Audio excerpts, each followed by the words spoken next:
Buenas tardes. Muchas gracias por la invitación a esta semana psicoactiva.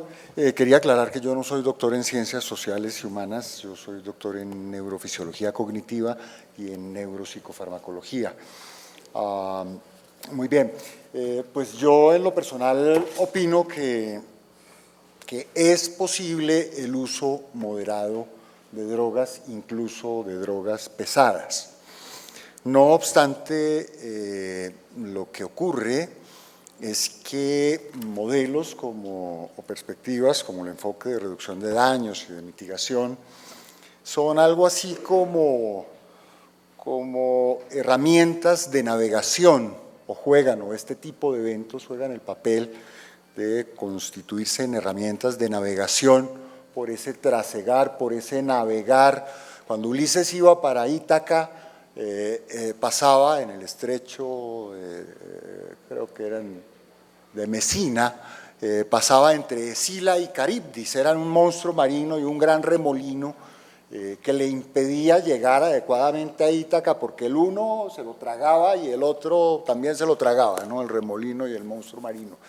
Poder navegar entre el Escila y Caribdis del consumo de drogas como consumo moderado es algo que requiere de un conocimiento informado muy claro, sobre todo basado en conocimientos no solamente científicos, sino también de la sabiduría ancestral sobre las plantas sagradas y sobre la experiencia empírica de los usuarios. De hecho, aquí estamos construyendo un conocimiento muy importante a partir de las experiencias de los usuarios. Bien, pues vamos pasando ahí estas foticos. Yo creo que estos dibujitos del comienzo los podemos pasar, o los paso yo. Uy, eso va a estar complicado.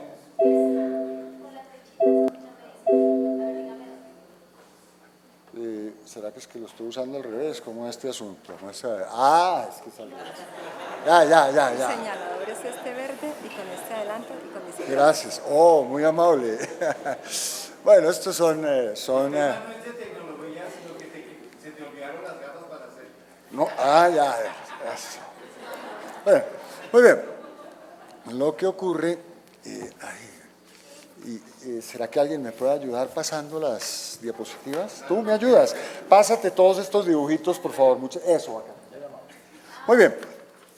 Bueno, lo que yo voy a presentar es una revisión que he hecho a partir del seguimiento a un grupo de estudiosos, principalmente dirigidos por el profesor Rafael Meshulam de la Universidad Hebrea de Jerusalén, y grupos en Europa y en América que han hecho pues, una buena serie de estudios desde la primera vez que se aísla el delta 9 tetrahidrocannabinol hasta que se descubre el sistema endocannabinoide y ahora hasta pues los grandes debates en relación con los posibles efectos adversos del cannabis de alta potencia. No me voy a referir a los efectos medicinales, de eso ya hemos hablado en estos mismos escenarios en detalle, pero sí voy a hacer una muy breve historia. Pasemos, por favor, pasemos, eso es pura poesía. Aquí, pues ya desde el año 2005, muchas de las evidencias que voy a plantear incluso son de años relativamente anteriores, 10 años, etcétera, y siguen siendo las más potentes, ¿no?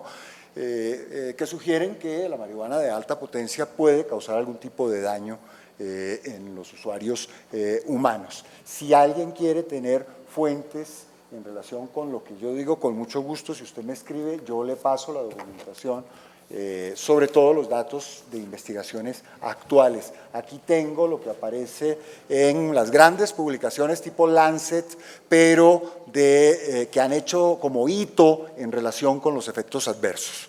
Muy bien, miremos la siguiente. Lo primero es que no la clasificamos como estimulante ni como depresor del sistema nervioso, sino como una sustancia que altera la sensación y la percepción primero y las reacciones motoras como reacción psicológica ante la presentación de estímulos ambientales y además altera la función nerviosa superior, que antes lo llamábamos el estado mental. Pero la función nerviosa superior, ya la doctora había hablado un poco de eso, pues son la memoria, el lenguaje, las nocias, las praxias, las funciones ejecutivas, que son fundamentales en el ser humano, en tanto son la expresión de esas estructuras corticales que nos hacen diferentes del resto de primates no humanos y del resto de mamíferos. Por eso hablábamos un poquito y nos presentaron ahorita varios mecanismos de acción de estas sustancias sobre el sistema nervioso, pero principalmente sobre la corteza cerebral. Todos sabemos que tiene una buena cantidad de sustancias activas y que ellas se concentran principalmente en los brotes o los botones de las plantas hembra. También sabemos que la potencia puede variar dependiendo de una gran cantidad de posibilidades de manipulación de las condiciones ambientales de la planta hasta modificación de las condiciones genéticas, lo que no se ha hecho o no se ha desarrollado de una manera altamente biotecnológica, por decirlo así, hasta la actualidad. Es más, el resultado de la manipulación de condiciones ambientales como la luz, etcétera, etcétera, cosas que todos conocemos, la prevención de la polinización de las plantas hembras, etcétera. Ya se decía o se comenzaba a decir desde el 94 que la marihuana es más fuerte que hacía unos años y nosotros pasamos en Colombia de tener marihuanas como la Punto Rojo, como la Mangoviche, como la Sierra Nevada de Santa Marta, que tenían concentraciones aproximadas del 2 al 4% de THC, de acuerdo con los análisis que se realizaron ya hace más de unos 25 o 30 años en diferentes laboratorios, principalmente en Holanda. Lo hicimos con la Universidad de Erasmus en Rotterdam, con el grupo de Psiquiatría Social y Preventiva y un grupo de Biología Molecular que nos prestó los equipos en esa época sofisticadísimos. Era una cromatografía de masa, todavía no teníamos cromatografía de masa-masa, ya la cromatografía gaseosa había empezado, pero no había cromatógrafos masa-masa que le dicen a uno hasta para qué ladito va el ión de un átomo en una molécula de estas. Luego se pasó a concentraciones mayores, que incluso en el año 2004 se reportaba eran del 12%. Y se puede decir que en los últimos 10 años los clones élites contienen dicen, el 20 y el 24%. Yo en lo personal no he evidenciado eso, pero la literatura muestra y obviamente también quienes la comercializan. Por otro lado, es importante hablar del hashish, por una sencilla razón, y es que primero contiene un gran contenido de cannabinoides, lo que en los equilibrios de lo que venimos hablando, 1,1, etcétera, etcétera, entre cannabidiol y tetrahidrocannabinol, juega un papel muy importante en los posibles eventos adversos de lo que vamos a hablar ahora. El aceite que se consigue en Colombia pareciera que es más hash oil que un extracto real de marihuana, cómo se produciría en una perspectiva más química del fitocannabinoide que se produce, por ejemplo, en Israel o en Canadá. Eso habría que mirarlo. Yo a veces no tengo mucha confianza, pero ya hemos avanzado bastante en la producción de este tipo de derivados. Como lo decía en el 64, la siguiente, porfa. En el 64, Mechulán y Gaoni identificaron el delta 9, identificaron el delta 8, que tiene una menor cantidad y también está en la sustancia, tiene un poco de menos efecto psicoactivo o psicoactivante, que es más correcto decir, que el delta 9, y está aproximadamente, o tiene aproximadamente unas 3/4 partes de la potencia del delta 9. Ya sabemos que el cannabidiol y el cannabinol son las sustancias activas cuantitativamente mayores, que el cannabidiol no tiene efectos euforizantes, no produce dependencia, etcétera, pero es la sustancia a la que mayores efectos beneficiosos de la marihuana se le atribuyen. No obstante, lo vamos a mencionar ahora, las proporciones entre THC y CBD de cualquier cepa, sea élite o una cepa más o menos criolla, determinan muchísimo las posibilidades de que se presenten eventos benéficos o adversos, y eso tiene que ver con ese equilibrio neuroquímico del que nos estaban hablando hace un ratico.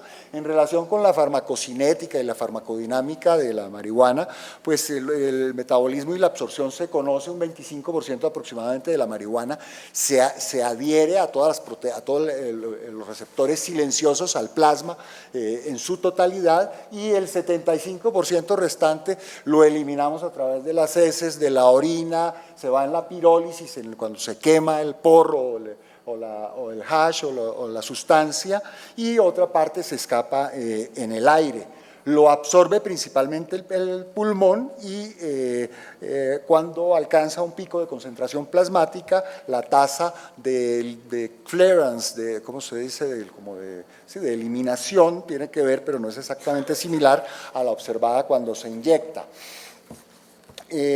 Cuando se come, la absorción primero es prolongada y tiene unos efectos bajos debido a que son bajas las concentraciones plasmáticas. Ya sabemos que probablemente el metabolismo hepático hace que cuando uno se aplica un brownie con marihuana no tenga el mismo efecto que cuando se fuma o se da un plon o una fumada de marihuana. La tasa de eliminación final es muy similar, de 20 a 30 horas, y el high dura más o menos lo mismo que el de la obviamente con una menor potencia, pero o con una menor respuesta. Sería como un agonista parcial de los receptores cannabinoides, sino un agonista total que lo representaría en las sustancias exocannabinoides, como las denominaba la doctora ahora, producirían la respuesta total del tejido. Ya dije que los metabolitos se excretaban por las heces fecales principalmente, y otro poquito por la orina. Quedan ahí varios metabolitos activos. Un metabolito activo es que si usted sacara de la excreción ese metabolito y se lo diera, digamos, a un animalito para que no se lo coma usted, aunque los animalitos tampoco se merecen eso, pues podrían tener algún efecto psicoactivo. Son metabolitos activos. Y se puede decir que algunos de los metabolitos que no se excretan tan rápidamente pueden durar un tiempo mucho mayor. La siguiente, porque de pronto me demoro mucho, ya nos hablaron de los endocannabinoides y del sistema endocannabinoide, de los receptores CB1 y CB2, nos hablaron de 3 cannabinoides. Me gustaría solamente recordar que el nombre anandamida procede del sánscrito ananda, que significa bienaventuranza. Yo supongo que el neuropsicofarmacólogo que se lo puso, que se llama Rafael Mechulán, y el doctor Gaoni, lo dirían por algo.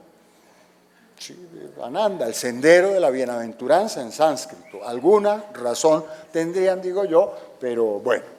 De todas maneras, no me voy a detener mucho. Ya nos dijeron que algunos actúan, que el THC se fija principalmente sobre los receptores CB1 y que los CB2 están mucho más relacionados con el sistema inmunológico. Es importante el mecanismo de acción propiamente, que ya no lo mencionaron, pero básicamente consiste en la inhibición de la adenilato ciclasa a través de las proteínas G, bloqueando los canales dependientes del calcio en el elemento presináptico, ya nos lo habían mencionado, y activando los canales de intercambio, la famosa bomba de sodio-potasio. Eso puede parecerle griego a muchas personas, pero para quien de pronto entiende esta pequeña, yo eliminé una gran carreta química que había acá porque pues no tiene ningún sentido, ¿no? Pero lo importante de esto es que los mecanismos de transducción, es decir, la acción de la marihuana sobre los receptores endocannabinoides es muy similar a los de los subtipos de receptores opioides mu, delta y kappa, y eso tiene un significado para lo que estamos mirando ahorita muy importante, y para el tema del bazuco, de la sustitución como bazuco, porque en realidad todas las sustancias psicoactivantes, sean estimulantes, sean depresoras, sean alucinógenas, clasificación que no me gusta a mí, pero que es popular y uno se puede explicar un poquito, finalmente llegan a producir allá en el núcleo accumbens septi, el circuito de la recompensa del que nos hablaron, como una especie de microinyección de dopamina intersináptica que podría ayudar a atenuar síntomas de abstinencia, a servir como un medicamento anti-craving o como terapia sustitutiva o terapia de mantenimiento, independientemente de que la molécula agonista no actúe sobre los receptores propios de la cocaína, por ejemplo, los receptores de D2. De manera que esas sinergias de las que nos hablaba, no recuerdo cómo se llamaba la colega del Uruguay, pues ciertamente existen y son posibles. Sin embargo, esos mecanismos de acción no son muy bien conocidos y en ese sentido no serían ni muy efectivos, ni muy seguros, ni muy específicos, que serían los 3 objetivos de la farmacología. La siguiente nos dice como localizaciones que todos conocemos, por lo tanto podría haber efectos benéficos o efectos nocivos. ¿Me pasas a la siguiente, por favor? La siguiente, ¿no? ¿Qué pasó? No, antes. Una listica, ¿sería que la borré? Ah, sí, yo la borré. Muy bien. Muy bien. La vida media del cannabis de baja potencia, esto es muy importante. Ya vamos a hablar un poquito entonces de efectos adversos, y esto es clave, ¿no?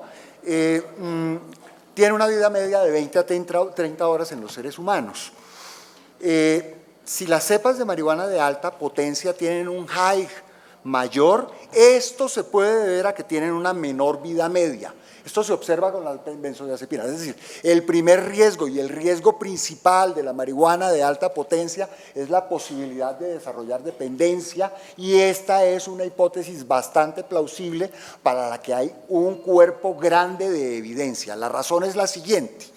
¿Sí? En las benzodiazepinas de alta potencia o de acción corta, ¿sí? De short term, de efectos de corta acción, producen efectos muy rápidos y son mucho más fuertes, y por lo tanto se produce más rápidamente la aparición de un síndrome de abstinencia. Si la marihuana de alta potencia entonces tiene un efecto similar, la intensidad de la sensación al desaparecer los efectos afectan la frecuencia de consumo y habría una tendencia a aumentar la dosis, que es la tolerancia, y obviamente una posibilidad de desarrollar dependencia y síntomas de abstinencia a los que me referiré más adelante. Es probable que ese mecanismo, es decir, el hecho de que sea de corta duración, a mí me decían de una marihuana ayer o antier, es muy buena pero dura muy poquito tiempo, y probablemente alguno de ustedes lo habrá experimentado con marihuanas de alta potencia. Usted se fuma un cacho y tiene una traba absolutamente que uno queda completamente groggy, pero pasa muy rápidamente. ¿Sí? Altas concentraciones de THC, bajas y probablemente ese hecho, el que dure poco tiempo, eso hace que haya una mayor tendencia a aumentar la dosis y a repetir la experiencia, también para eliminar el displacer que produce la deprivación o la baja del high, que también es rápida. Ese es un mecanismo que está en este momento en estudio y que podría ser el responsable. Un voluminoso cuerpo de evidencia, lo decía, demuestra que del 7 al 10% de los usuarios regulares de cannabis tienen dependencia. Ahora, podríamos decir que esa es la ley de Pareto, y entonces es un 10 a un 20% de todos los consumidores de todas las drogas tienen una proclividad genética a la dependencia, y ellos son los que se quedan. El resto, que son ustedes y yo, no nos quedamos ahí. Podría ser, ¿no? Es una posibilidad. Fíjense ustedes que tiene mucho que ver con las cifras. El 10 al 20% de los consumidores de los 350 millones de consumidores son problemáticos. El 10 al 20% de todos los consumidores se consumen el 80% de la droga que hay en el mercado, ¿sí? Mientras que el otro 80% nos consumimos el restico que queda por ahí, ¿sí? De vez en cuando, el 31 de diciembre, el Día de la Madre, ese tipo de cosas, ¿no? Me acuerdo, me acuerdo de mi mamá que estaba enfermita y entonces ella no podía hablar y se alimentaba por sonda, y entonces yo le metía whiskycito por la sonda y le encantaba. Y yo llegaba con el puro y ella tenía oxígeno, entonces yo apagaba el oxígeno por riesgos, mitigación de riesgos, etc. Apagaba el oxígeno y quitaba la máscara y fumaba delante de ella y ella apenas hacía. Sí, le encantaba, ¿no? ¿Cómo no? Muy bien. Bueno, efectos reales. La intoxicación aguda por cannabis está demostrado científicamente que en conducción de vehículos automotores y de maquinarias de alto riesgo produce accidentes. Pero eso está demostrado. Este estudio, por ejemplo, coge conductores operarios lesionados en ausencia de alcohol y otras drogas, controlan todas esas variables que no controlaron en el estudio de psicosis, que también lo voy a mencionar un poquito más adelante, a través de encuestas de conducción bajo la influencia de cannabis y con un riesgo significativo de culpabilidad valorado, porcentaje de riesgo relativo, los epidemiólogos saben de eso, ¿no? ¿Sí? De ocasionar accidentes automovilísticos. De manera que manejar bajo efectos de cannabis de baja y de alta potencia es un riesgo altísimo. No manejen como con el trago, ¿no? Es decir, ¿quién va a manejar borracho? Pues también cuando usted se aplique un porro de púrpura o de qué sé yo, de este tamaño, porque la dosis efectiva en realidad es que la ideología del consumo de cigarrillo nos hace fumarnos un bareto del tamaño de un cigarrillo, ¿sí? Pero resulta que la dosis efectiva para un adulto de 80 kilos, profesor, son 4 ploncitos cuando se trata de esta marihuana, sino que a nosotros nos parece que todo lo que se fuma debe tener este tamaño y este calibre. Y resulta que no. Sí, pues, ¿qué tal yo que fumo puro, fumándome un bareto de este tamaño? Pues que yo completamente groggy, ¿no? Sí, no, tengo fríamente calculado mi tiempo, gracias. Entonces, ese es el primer riesgo importante fuera del de la dependencia. Siguiente, se han demostrado cambios, aunque esto no es acción sobre el sistema nervioso, me parece que por ser evidencia de primera clase se debe mencionar, y es que se han encontrado efectos, o se han demostrado efectos, cambios inflamatorios precancerosos en las vías aéreas de usuarios de cannabis, independientemente de la potencia, tal vez por los alquitranes, el CO2, el TAR, todo lo que contiene esto, y no por el THC. Lo mismo pasa con el cigarrillo. El cáncer que produce el cigarrillo no es por la nicotina, sino por los alquitranes y la cantidad de porquerías que contiene. Pero un estudio también muy importante hace una correlación muy fuerte entre el uso de cannabis y el riesgo de cáncer en vías respiratorias, en la cantidad. Es decir, yo vería difícil que una persona se fume 20 cigarrillos de marihuana como se fuman 20 cigarrillos de tabaco en un día, pero que los hay, ¿no? Estas personas tienen un alto riesgo de desarrollar un cáncer por la misma razón que el cigarrillo lo desarrolla, pero no porque se trate de marihuana. Eso es muy importante, es por todos los alquitranes, etcétera, etcétera. Luego, la conexión epidemiológica entre el uso de cannabis y esquizofrenia, que me parece importante mencionarla, representa un rol causal del cannabis en la precipitación de un primer episodio o en una recaída de episodios subsecuentes. Es decir, eso está demostrado, que si hay una personalidad premórbida psiquiátrica, el cannabis probablemente lo desencadena, pero puede ser leer a Nietzsche, leer la Biblia, la oración fuerte al Espíritu Santo, o que se le murió la abuelita, cualquier evento puede desencadenar una psicosis, y no solamente el cannabis, algo que sea traumático para esto. Esto me parece muy importante, me voy a demorar 2 minuticos si me permiten más.